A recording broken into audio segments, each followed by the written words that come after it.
Good morning everyone. आङो दायो सिखारनानै हाथाय साथाय हुनानै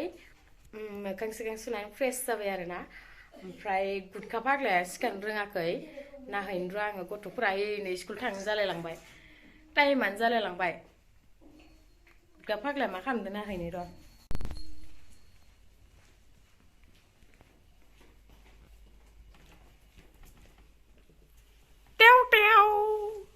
Yeah, फाग्ला इक्साना हरलाय ओइ सिखारदो गुदखा फाग्ला नायलाय इक्साय सोर फैदों ना हरलाय बा अंखरलायदो खोमा बा बिदि जायो आरोना उल्थांलाय फाल्थांलाय अबेसाबा मोनसे गस्ला अबेसाबा गान्दु अबेसाबा माबा हे सर सोखारलायबावबाय सानजौजोब्बाय सान्दुङा खिथुआव नांलांजोब्बाय एथ' इदि उन्दुनाहाय अबेनि बादुलि हिनजाव मोनबा गैलाहाय ओंखामबो मोनजानाय नङा नोङो ओइ बख्रमा जाम्बा नोरै आराम खालामना ला बिदि थाङाना मोजां खालामनाङा नैखो नेकटाइखौ ओरै खोबना लानांगौ आराम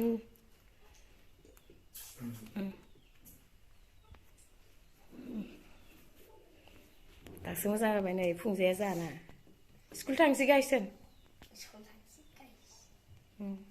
लाजिलायदो गेदेर जानांगौ फरायनानै एकदम गोरों गोरा जानांगौ दै लोखि इहा नै फुंनिफ्रायनो सोरनोबा हरलायबाय खोमा मबाइला बिदि जायो सोर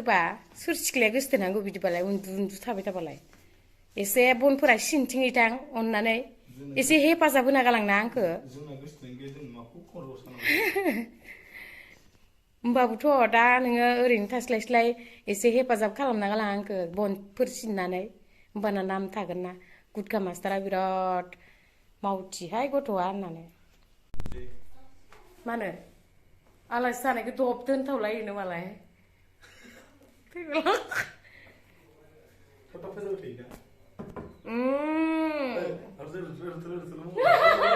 दासो जादों